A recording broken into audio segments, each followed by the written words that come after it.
विद्यार्थी मित्रांनो नमस्कार. मागील 5 भागामध्ये आपण कार्ल मार्क्स यांच्या राजकीय विचारांचा अभ्यास केलेला आहे आणि ह्या 6व्या भागामध्ये आपण कार्ल मार्क्स यांच्या राज्यविलयाच्या सिद्धांताचा अभ्यास करणार आहोत. पहिल्या 5 भागामध्ये ज्या मुद्द्यांचा आपण अभ्यास केला त्यातील बरेचसे मुद्दे ह्या भागामध्ये येणार आहेत. त्या मुद्द्यांचा अभ्यास न करता पहिल्या 5 भागामध्ये ज्या मुद्द्यांना आपण स्पर्श केला नाही त्याच मुद्द्यांच्या अनुषंगाने आपण कार्ल मार्क्स यांचा ह्या भागामध्ये राज्यविलयाचा सिद्धांत अभ्यासणार आहोत. केवळ आणि केवळ कार्ल मार्क्स यांचा राज्याबद्दलचं काय मत होतं, भांडवलदार वर्गाबद्दलचं काय मत होतं, श्रमिक कामगार वर्गाबद्दलचं काय मत होतं, हे राज्यविलयाच्या सिद्धांताच्या माध्यमातून अधिक समजून घेणं सोपं जावं एवढा एका मर्यादित हेतूने किंवा एवढा एक मर्यादित हेतू ठेवून ह्या विषयापुरतंच मी ह्या चित्राचं स्पष्टीकरण करत आहे. काय आहे चित्र? पहिल्या चित्रामध्ये ऊसाची शेती आहे. दुसऱ्या चित्रामध्ये रसवंती गृहामधील ऊसापासून रस तयार करणारे यंत्र आहे. तिसऱ्या चित्रामध्ये रसवंतीचा मालक ऊसापासून रस गाळण्याच्या शेवटच्या टप्प्यामध्ये पोहोचलेला आहे आणि चौथ्या चित्रामध्ये त्या ऊसापासून थंडगार रस एका ग्लासमध्ये दिसतोय. आता आपण थोडंसं ह्या चित्राला प्रतिकात्मक स्वरूप देऊन समजून घेऊयात. ऊस म्हणजे कामगार आहे. मला ऊसाची आणि कामगाराची तुलना करायची नाही, यंत्राची आणि राज्याची तुलना करायची नाही, भांडवलदाराची आणि त्या हाताची तुलना करायची नाही. फक्त विषय समजावा म्हणून मी हे उदाहरण पुढे नेतोय, एवढाच मर्यादित हेतू. ऊस म्हणजे काय आहे? कामगार वर्ग. यंत्र म्हणजे काय आहे? स्टेट, राज्य नावाची संस्था. हा हात कुणाचा आहे? भांडवलदाराचा. आणि हे काय आहे? ग्लासमध्ये रस आहे. आता हा रस कुणाचं शोषण करून तयार झाला आहे? ऊसाचं शोषण तयार करून हा रस तयार झालेला आहे. शोषण प्रत्यक्षात कोण करतं? रस कोण गाळतं? हे यंत्र म्हणजे राज्य. आणि त्याच्या मागं हात कोणाचा आहे? भांडवलदाराचा. म्हणजे यंत्र रसवंती गृहामधलं ऊसापासून रस तयार करणारं यंत्र म्हणजे राज्य आहे. ह्या यंत्राचा मालक म्हणजे भांडवलदार आहे. ऊस म्हणजे कामगार आहे आणि त्याच्यातून जो फायदा होतो त्या भांडवलदाराला, रसवंती गृहाच्या मालकाला तो रसाच्या माध्यमातून होतो आणि मग त्याच्यातून तो पैसा कमवतो.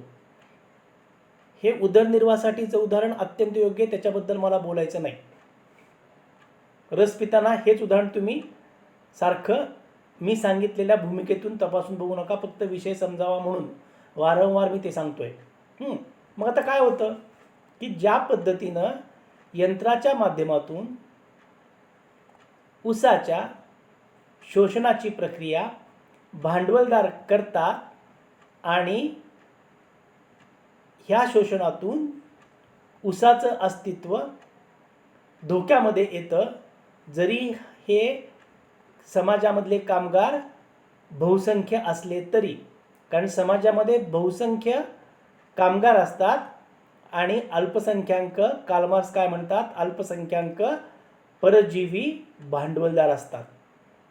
मुद्दा समजला? म्हणजे एका वाक्यामध्ये राज्य नावाची संस्था कामगार वर्गाचं शोषण करते आणि राज्य नावाची यंत्रणा ही भांडवलदाराच्या हातामधलं एक शोषण करणारं साधन असतं. आता हा जर मुद्दा समजला असेल तर कार्ल मार्क्सनी राज्याबद्दलची काय भूमिका घेतली होती आपण ते एका भागामध्ये अभ्यासलेली आहे. कार्ल मार्क्स असं म्हणतात, राज्यसंस्था नष्ट करावी लागणार नाही, तर ती आपोआप विरून जाईल. किंवा the state is not abolished, it withers away. म्हणजे राज्यसंस्था किंवा राज्य नावाची संस्था ही बर्फासारखी आपोआप विरघळून जाईल, विरून जाईल. तिच्यासाठी विशेष असे प्रयत्न करावे लागणार नाहीत. आणि हे तत्त्वज्ञान सांगण्यासाठी कार्ल मार्क्स यांनी जर्मन तत्त्वज्ञ हेगेल ह्यांच्याकडून डायलेक्टिक मेथड स्वीकारली. ह्याचा आपण अभ्यास केला आणि त्या डायलेक्टिक मेथडपासून कार्ल मार्क्सने राज्यविलयाचा सिद्धांत स्पष्ट करण्यासाठी डायलेक्टिक आयडियालिझमला गाळून, हेगेलच्या डायलेक्टिक आयडियालिझमला गाळून स्वतः डायलेक्टिक मटेरियलिझम किंवा विरोध विकासवादाची भौतिक पद्धत स्वीकारली आणि राज्य कसं विलयाला जाईल, राज्य कसं नष्ट होईल ह्याच्या संबंधीची भूमिका घेतली. आणि मग हेगेलचं मत काय होतं, कार्ल मार्क्सचं मत काय होतं विरोध विकासवादी तत्वामधलं, त्याचा आपण अभ्यास केला. फक्त इथं मी एवढंच सांगेन की हेगेलचा डोक्यावरचा विचार हा कार्ल मार्क्सने पायावर उभा केला आणि त्यांनी राज्य ह्या मानवी इतिहासामध्ये म्हणजे प्राचीन काळापासून ते समाजव्यवस्था स्थापन होण्याच्या 4 टप्प्यामध्ये राज्य नावाची संस्था कामगार वर्गाचं किंवा शोषित वर्गाचं शोषण कसं करत होती त्याच्याबद्दल त्यांनी सविस्तर मांडणी केलेली आहे. आणि मग आता कार्ल मार्क्स राज्याबद्दल काय बोलतात, राज्याबद्दल त्यांचं मत काय आहे. कार्ल मार्क्स असं म्हणतात की आर्थिक शोषण करणारी एक संस्था आहे, आर्थिक शोषण करणारी संस्था आहे आणि तिचं नाव आहे राज्यसंस्था. म्हणजे ही राज्यसंस्था काय करते, हे राज्य काय करते तर समाजातील श्रीमंत वर्गाच्या हितसंबंधाचं रक्षण करते आणि समाजामधल्या बहुसंख्य गरीब वर्गाच्या असंतोषाला दडपून टाकण्याचा प्रयत्न करते.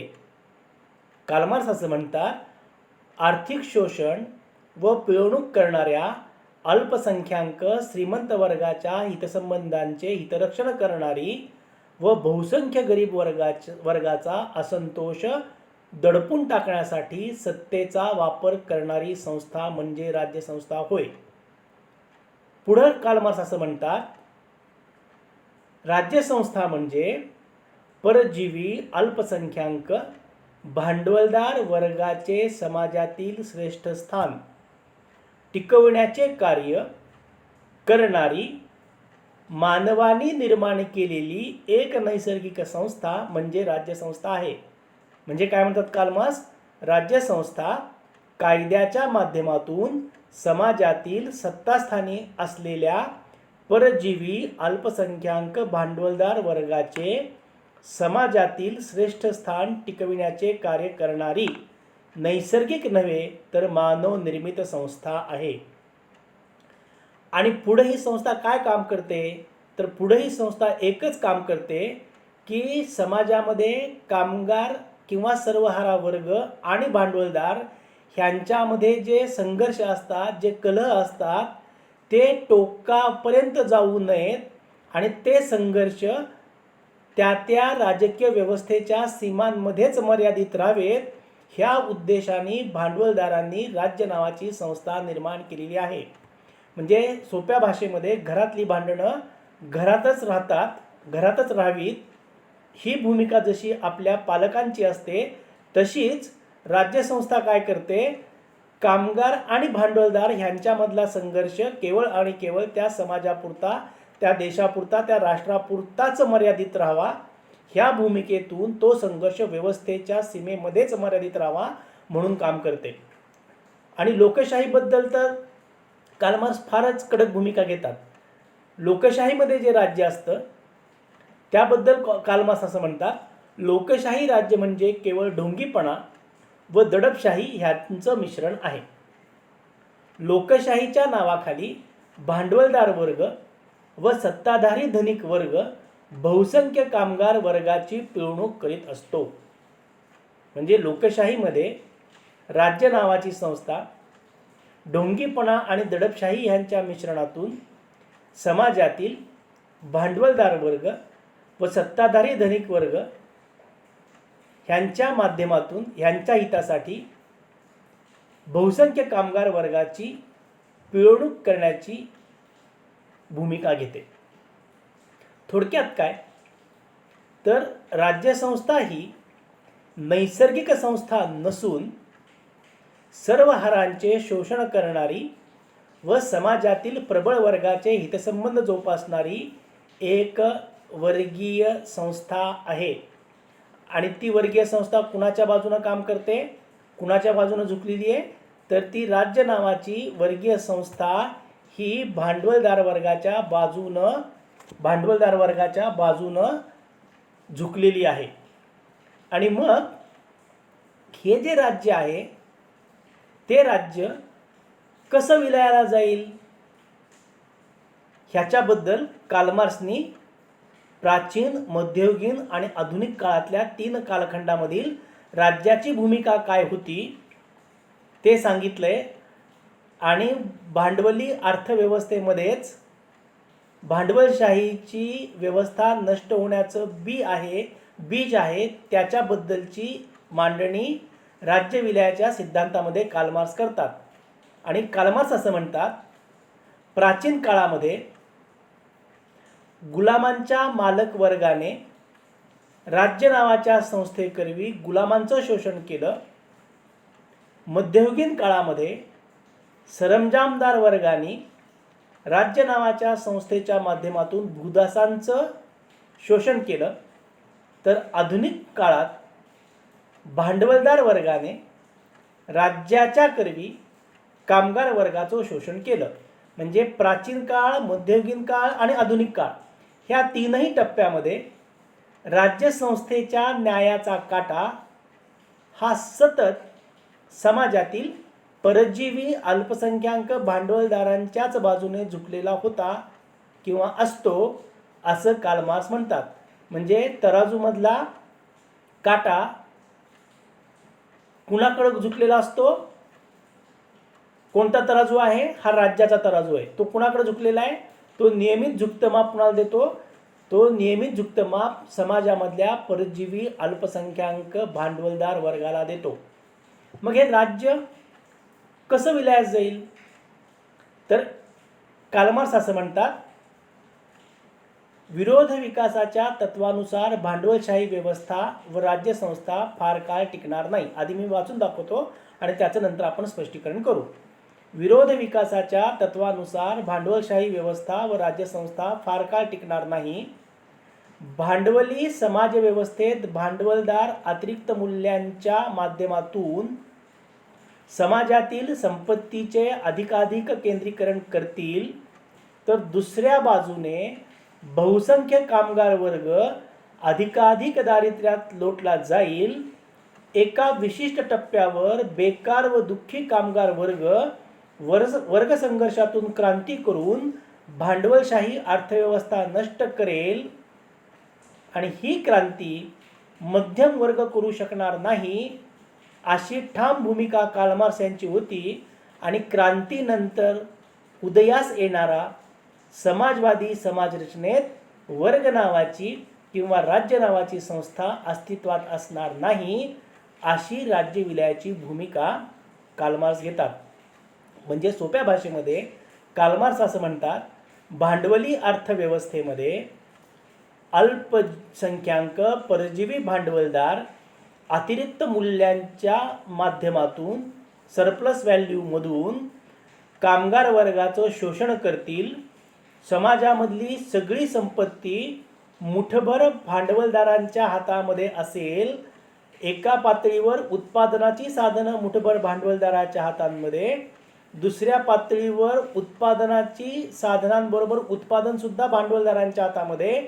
आणि ही सगळी संपत्ती जर भांडवलदारांच्या हातामध्ये केंद्रित झाली तर कामगार वर्गाकडं फक्त श्रम असतात, पण ते श्रम भांडवलदार विकत घेत नाहीत. कारण जो माल तयार झालेला आहे तो जर बाजारामध्ये विकला गेला नाही तर श्रम विकत घेऊन अजून उत्पादन कुठं करत बसा? मग अशा वेळेस संपत्तीचं अतिरिक्त मूल्यातून केंद्रीकरण झाल्यामुळं श्रमिक वर्गामध्ये, सर्वहारा वर्गामध्ये वस्तू विकत घेण्याची शक्ती नसते आणि मग अशा वेळेस कामगार वर्ग संघटित झालेला असतो आणि तो संघर्षाच्या तयारीमध्ये असतो. तो क्रांती करतो आणि क्रांती करून सगळ्या समाजातील खाजगी संपत्तीचं पहिल्या टप्प्यामध्ये साम्यवादी पक्षाच्या माध्यमातून कुणाची हुकुमशाही, तर सर्वाधिकारशाही, सर्वहारांची सर्वाधिकारशाही आपण ती संकल्पना अभ्यासली. मग ही क्रांती झाल्यानंतर कामगार स्वतःची सर्वहारांची सर्वाधिकारीशाही स्थापन करेल. तो संक्रमण काळ असेल आणि ज्या दिवशी सगळी संपत्ती समाजाच्या मालकीची होईल त्यावेळेस आपोआपच समाजवादी समाजरचना निर्माण होईल आणि ह्या समाजवादी समाजरचनेमध्ये राज्य नावाची किंवा वर्ग नावाची संस्था असणार नाही. आपोआप राज्य संस्था विलयाला जाईल असं कार्ल मार्क्स म्हणतात.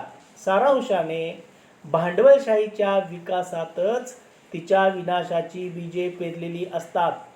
त्यामुळे शोषण करणारी राज्यसंस्था नष्ट करावी लागणार नाही, तर ती आपोआप विरून जाईल. The state is not abolished, it वेदर्स away. हे सगळं अभ्यासल्यानंतर पुन्हा टीका कार्ल मार्क्सच्या राज्यविलयाच्या सिद्धांतावर झाली आणि ती टीका अशी होती, आपण ती पुस्तकामध्ये वाचायची आणि समजून घ्यायची. आपल्याला ती समजणार आहे कारण मी जे पहिले 5 भाग घेतलेले आहेत त्याच्यामध्ये ह्या सगळ्या मुद्द्यांचा आपण परामर्श घेतलेला आहे. म्हणजे काय, पहिली टीका काय झाली, राज्य वर्गीय संस्था आहे हा एकाकी विचार वाटतो. आता वर्गीय संस्था आहे म्हणजे ती फक्त भांडवलदारांचंच हित पाहते का, तर लोककल्याणकारी राज्यामध्ये पाळण्याच्या दोरीपासून ते स्मशानाच्या भूमीपर्यंत व्यक्तीची काळजी घेणारी संस्था म्हणजे राज्यसंस्था. अशी उदारमतवादी भूमिका घेणारे, लोककल्याणकारी राज्याची भूमिका घेणारे विचारवंत कार्ल मार्क्सच्या ह्या सिद्धांतावर टीका करतात. दुसरी टीका अशी आहे, आपण त्याचा परामर्श घेतला होता, सोव्हिएत रशियात राज्यसंस्था आपोआप विरून गेल्याचे दिसून येत नाही. आणि तिसरी, कार्ल मार्क्स यांचे क्रांतीच्या उत्क्रांती मार्गाकडे दुर्लक्ष झालेलं आहे. म्हणजे समाज परिवर्तन करण्यासाठी शांततामय उत्क्रांतीचा मार्ग ह्याच्याकडं कार्ल मार्क्स यांनी दुर्लक्ष केलं असं म्हटलं जातं. आणि शेवटचा एक मुद्दा असा होता की तो टीकेमधला, की खऱ्या अर्थाने कार्ल मार्क्सची क्रांती ही ज्या देशामध्ये भांडवली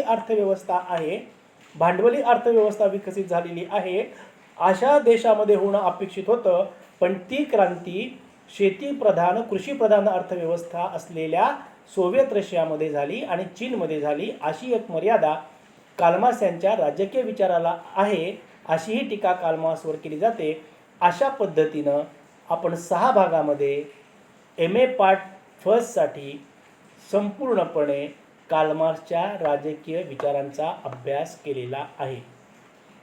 इथं आपण थांबू. धन्यवाद.